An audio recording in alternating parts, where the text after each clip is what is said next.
দেখছেন রিপাবলিক বাংলার জেলার সমস্ত গুরুত্বপূর্ণ খবর নিয়ে আমি পায়েল শুরু করছি জেলা সদর। জমি নিয়ে তৃণমূলের কোন্দল গড়ালো মারামারিতে। জমি নিয়ে বচসা, সেই বচসার সমাধান করার জন্য জঙ্গিপুরের তৃণমূল বিধায়ক জাকির হোসেনের কার্যালয়ে এসেছিল তৃণমূলের দুই পক্ষ। কিন্তু সেখানে কি ছবি দেখা গেল? মীমাংসার পরিবর্তে সেখানে মারামারি, হাতাহাতি দুপক্ষের মধ্যে। একদম লোহার রড নিয়ে একে অপরের দিকে তেড়ে যায় দুপক্ষ। মাথা ফাটে দুপক্ষেরই বেশ কয়েকজনের, অর্থাৎ যা তা অবস্থা দেখা গেল।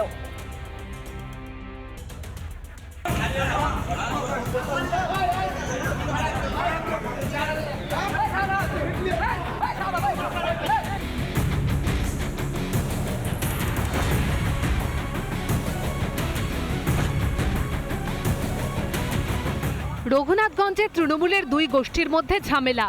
ধুন্ধুমার কাণ্ড জঙ্গিপুরের বিধায়ক জাকির হোসেনের কার্যালয়ে। দফরপুর তৃণমূল প্রধান মঞ্জুর আলী বনাম রানীনগর তৃণমূলের অঞ্চল সভাপতি অনুগামীদের মধ্যে তুল কালাম বাঁধে। জমি সংক্রান্ত ঝামেলার মীমাংসা করতে রঘুনাথগঞ্জে জঙ্গিপুরের তৃণমূল বিধায়ক জাকির হোসেনের কার্যালয়ে এসেছিল উভয় পক্ষ, আর সেখানেই বচসা বেঁধে যায়। এরপর শুরু হয় হাতাহাতি, মারপিট, লোহার রড দিয়েও হামলা হয় বলে অভিযোগ। মাথা ফাটে কয়েকজন তৃণমূল কর্মীর। আহত হয়েছেন রঘুনাথগঞ্জ ১ নম্বর ব্লকের রানীনগর অঞ্চলে তৃণমূলের অঞ্চল সভাপতি খায়রুল ইসলামের ছেলে মিনারুল শেখও। উভয় পক্ষই একে অপরের বিরুদ্ধে অভিযোগের আঙুল তুলেছে। আমরা ৮২ শতক জায়গা নিয়েছি, সেই জায়গায় ওরা রেকর্ড করতে দিবে না। আমাদের এমএলএ সাহেব জাকির দা উনি ডেকেছিলেন ফায়সালা করার জন্য। এখানে এসেছিলাম, এখানে এসে আমাদের উপরে চরমভাবে অত্যাচার করলে আর এইভাবে আমাকে মেরেছে খায়রুল দলের লোক। প্রায় 10 জন মিলে, আমি একাই ছিলাম, আমাকে ট্রেনে বাইরে নিয়ে গেছে, তারপর মেরেছে। আপনাকে কে মেরেছে? মঞ্জু, তারপর মালডোবা বাড়ি। খবর পেয়ে ঘটনাস্থলে আসে রঘুনাথগঞ্জ থানার পুলিশ। তারা এসে পরিস্থিতি নিয়ন্ত্রণে আনে। আহতদের উদ্ধার করে জঙ্গিপুর হাসপাতালে ভর্তি করা হয়েছে। সৌমিত্র দাসের রিপোর্ট, রিপাবলিক বাংলা।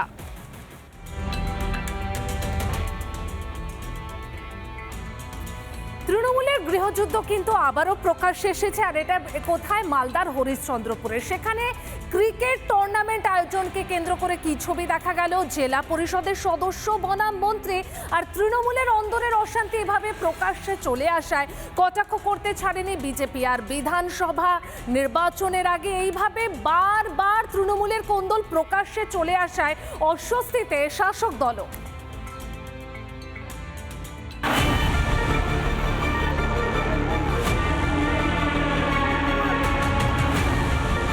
একই মাঠে একদিনের ব্যবধানে দুটি ক্রিকেট টুর্নামেন্ট। সেই দুটি টুর্নামেন্ট ঘিরেই মালদার হরিশ্চন্দ্রপুরে তৃণমূলের ঘরের অশান্তি সামনে চলে এলো।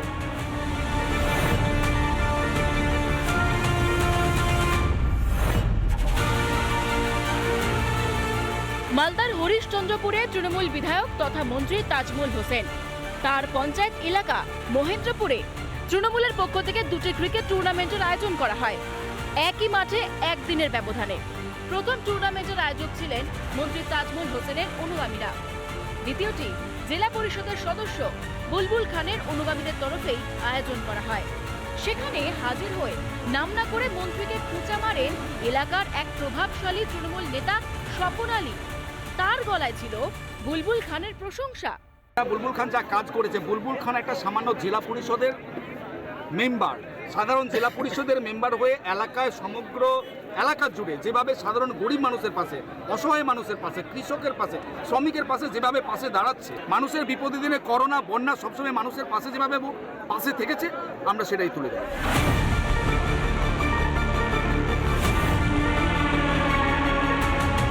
একটা গোষ্ঠী কন্দল না, একটা পরিবার যখন বড় হয় কিনা দেখবেন আপনি, তখন পরিবারের মধ্যে দেখবেন হতো একটা ভাই হতো আজকে কিছু একটা করলে আর একটা ভাই দেখবেন আরো কিছু করার একটা তাগিদা থাকে। গোষ্ঠী কন্দলের জন্য যে মহা হয়েছে, ভোট থেকে মানুষ ওখান থেকে সরিয়ে নিয়েছে, আজ এদেরকে দ্বিতীয়বারের জন্য মন্ত্রী আর হতে হবে না। ওরা যতই চিল্লাক, যতই ওরা জায়গা দখল করার জন্য গন্ডগোল করুক, কিন্তু সাধারণ মানুষ তাদেরকে বুঝিয়ে দিবে 2026-এ কাকে বলে ভোট। হরিশ্চন্দ্রপুরে বিধানসভা এলাকায় 23-এ খারাপ ফল হয় তৃণমূলের। একাধিক পঞ্চায়েত এবং পঞ্চায়েত সমিতি হাতছাড়া হয়ে যায়। 24 লোকসভা ভোটেও পিছিয়ে ছিল তৃণমূল। 26 মহারণ, তাতেই কি গৃহযুদ্ধের মাসুল গুনতে হবে তৃণমূলকে? রিপাবলিক বাংলা। নানা ধরনের কন্টেন্ট দেখার জন্য লাইক করুন, শেয়ার করুন আমাদের ফেসবুক পেজ, সাবস্ক্রাইব করুন আমাদের ইউটিউব চ্যানেল। পাশাপাশি অন্যান্য ব্রেকিং নিউজের জন্য অবশ্যই চোখ রাখুন রিপাবলিক বাংলায়।